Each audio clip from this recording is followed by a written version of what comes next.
preparing women to have the answers, to know what might be asked, and feeling confident when they are interrogated and questioned. Because if you're asking someone to back your business, they will, whether they're on your side or not.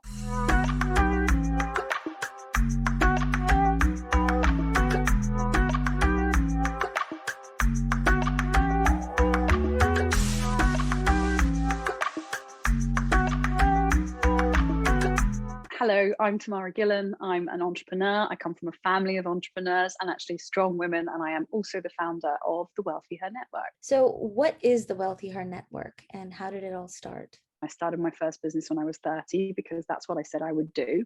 I lost that business at 33 because I didn't manage the money. I started another business. I was a lot wiser, and actually I had done loads of work on female empowerment with my clients and my marketing consultancy, Cherry. And someone approached me from the banking industry and said, I have a ridiculous idea. Do you think it would be possible to create a network where we bring together different financial institutions to work together to better understand women, to better support them, and to enable women to advance economically? So we research a lot. We look at whether that's women investors, women who are getting divorced or, inheriting, their vulnerable moments. How can we change their experiences, give them education and confidence, but change the industry to better understand them in those moments, to enable their prosperity? And then a huge vein, because it's close to my heart, like it is yours, around female founders and backing female founders and understanding what women as founders need and how the industry needs to support them. One thing that really stood out to me is the scope of the problem. So what is the issue? What's the context?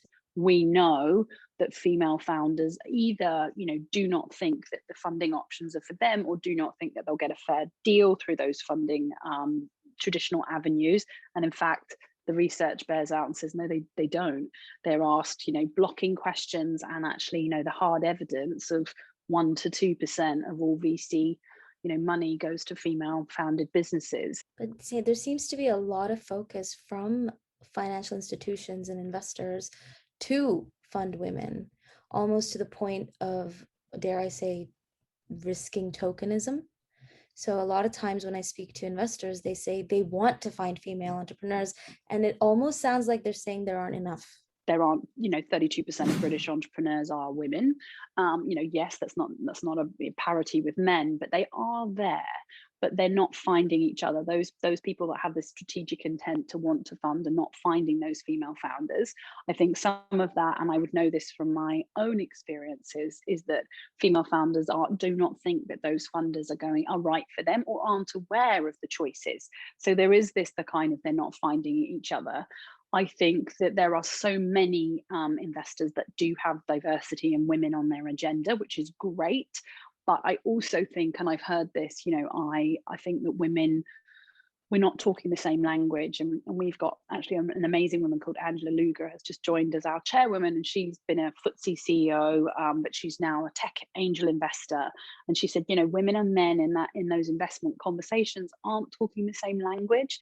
And this horrendous deck that I have come to hate from my own funding, actually, you just work on this deck and again, and actually, you've always boiled away the business so that you can talk the language of men on the other side. And actually, one of the things that I've just done is actually brought on female investors, because I want to talk the investment language of women. There's still huge business sense, growth, and money to be made and good to be done. I just don't want to talk, the language of the other side. So I think it's all of those things.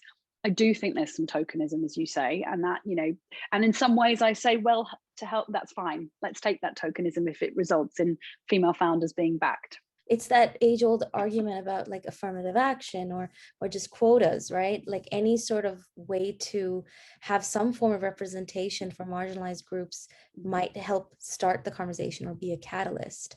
I guess it's also a very convenient tool for people who are skeptical about parity for women. I feel like it's easy to be like, oh, that's because women are, in focus now. I agree with you. This is not an opportunity to say, oh, it's because you're a woman that you've got this. And actually, if you look historically, it's because you're a man that you've got, that the funding experience has been very, very different. And there's this wonderful woman called Dana Kantz, who is a senior academic in this space. And she said, women get asked blocking questions and male entrepreneurs get asked promoting questions. And if that's the experience, we need to smash through those barriers whatever way we can. Could you maybe share some examples of what's a blocking question that female entrepreneurs might perceive? More of a kind of undermining or challenging their assumptions, or that's not there. So just a little bit more of a kind of negative take on the questioning, whereas male entrepreneurs were asked more like, oh, I can see your growth journey is this. What's going to take you on to your next stage of growth? And how do you, so a lot more positive, enforcing questions than women that were asked a lot more blocking questions. They've said, sit down, start, no hellos. No hellos. People go off the call, off Zoom, they just disappear, then they come back.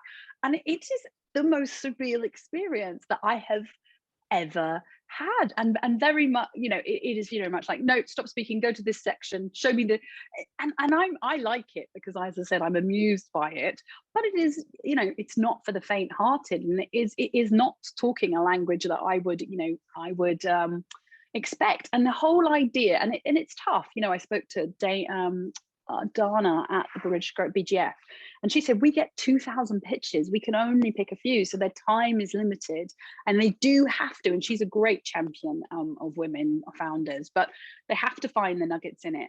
But actually, if that comes down to 20 minutes of really getting to know your business, that and seeing the opportunity, the system feels a little bit flawed in that as well. My goodness. So how can female founders learn to speak that language? Or how can they at least change the way investors speak to them? Because, do we have to always change ourselves, or will the system change? Women are facing up to bias.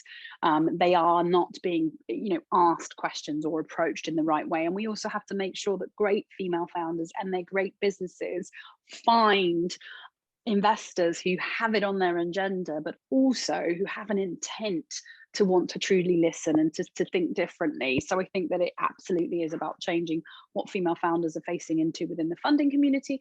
And on the other side, I also think it's about arming and equipping female founders.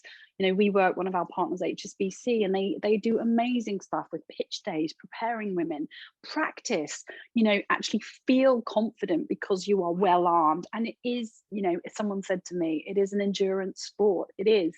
You have to be armed and you have to have all the answers, and someone says it is like Dragon's Den. I can bear testament to that. It is.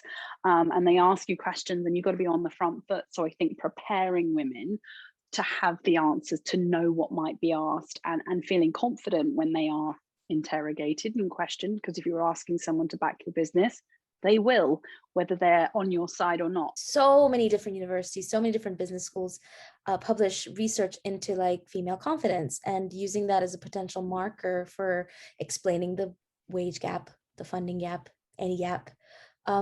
Is there merit to this confidence storyline? Are we just not confident? Sadly, I think that women we have seen, and particularly women in the UK, are less confident than men. We've seen that in our research year on year, 2019, 2020. We found that women are less confident than women in Asia, Hong Kong, Singapore, China. And with British women are less confident, which is something that I dramatically want to, as do you in your work, work against. So I think we do need to boost women's confidence.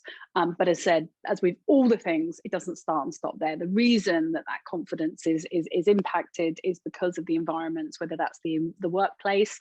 Michelle King, author of The Fix, ex-UN head of strategy for women, she said, it's not you, it's your workplace. If you are constantly told that you are not the archetype of success, then you lose your confidence. Women's confidence drops 65% in the first 3 years of work. After, she finishes schooling, university, she goes in, she's succeeded, she's, performed. And then if she's not the archetype of what success looks like in that organization, then her confidence starts to be undermined. And so, it is the environment. So I think that, there is a fact women aren't feeling confident, but it doesn't start and stop with women. It starts with the environments where women are operating in business or in jobs or life. Oh my goodness, I had no idea about that 3-year statistic. That is so scary because that is like it's like formative years in your career. But working with large corporates as you do, how do you measure impact? How do you sort of give back to those bigger companies? So do a lot of education events with our partners experts. So whether that's an expert in impact investing from JP Morgan or philanthropy, to take those experts out and educate women, and real kind of, putting those experts in the heart of female communities to facilitate meaningful education and conversations between women. But on the other side, we say, what can we do to positively change your business with you in the best possible way? That, other allies who are men who are on the journey. So we've got a 2-hour workshop on hacking masculine cultures. You need advocates. We need allies, just like any other group. It is essential. We are in this together. How can we get a broader set of people involved in this conversation? Because it has to be about all of us. But when there are targets, is there pressure to fill those roles? Does that compromise quality? There's a lovely lady called Maeve Doyle, and one of the things she said, if you look through history, that artists of the time got recognized by the dominant groups of the time. But she said, as much as there is bias, it's a wonderful time to be a female artist. And even, and so she said, but it's terrible to be a male artist right now, or a white male artist. So it's a very interesting, because you don't want to forget the greatness because you're lost in this tokenism, but it's it's something to be trodden and aware of both sides of that.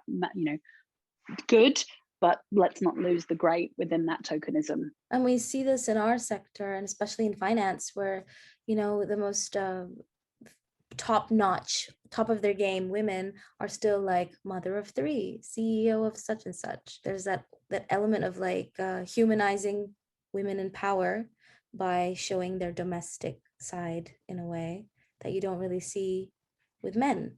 The people that we partner with on our research is Kantar, and they're amazing. They've done, they do great work. But one of the things that they've run is the G7 Reykjavik Index, which looks at the perception of women as leaders. And if society doesn't believe that women should be leaders, how does that play out? And so there's this sort of, there are these perceptions in their research, and then looking at the different G7 countries, and in some countries it's going down. The perceptions of women are good leaders. I mean, that's one hell of a barrier to overcome.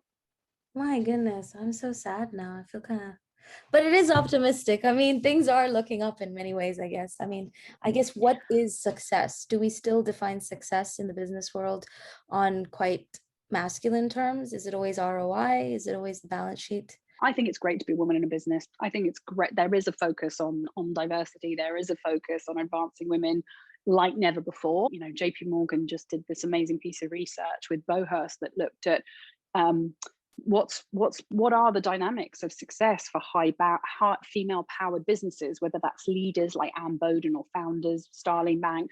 And actually there's a lot that those characteristics that are feminine characteristics are achieving great success. So I'm with you, and it's definitely not. And we tend to talk on some of the negatives, but it definitely isn't all negative. On the idea of measuring success, I think, businesses is being, people are saying measure it differently. You've got to think of all your stakeholders, society. I love how businesses are talking. You have to be a business of the future, and success is being redefined, not purely on those ROI. ROI is still important.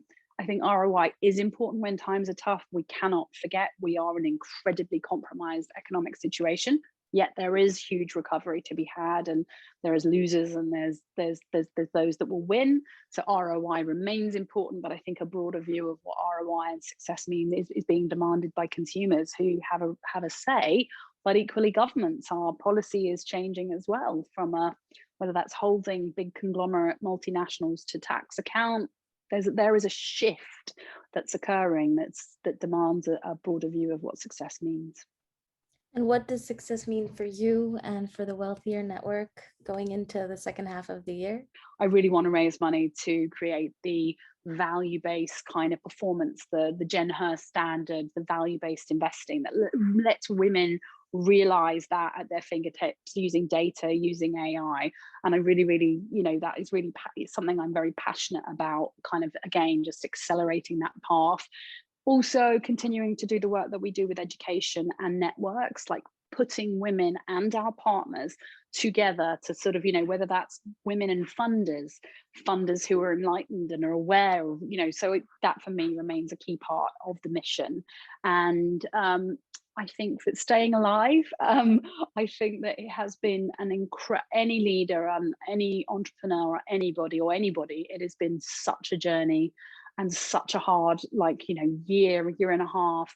I have actually just did my podcast this morning, and it was all about go away and rejuvenate, because I do think even if it's a micro break, whether you can escape out the country or not, or wherever you are going or coming to, whether you can connect with loved ones, please take a moment. And I have this for myself, because it has never been, in all my years in business, nothing prepared me for this. And I have never been more compromised as a leader with my teams, my people, my family, my son, so take a break, rejuvenate, steel yourself, and go again. But without that perspective and that rejuvenation, I think that you won't go as far.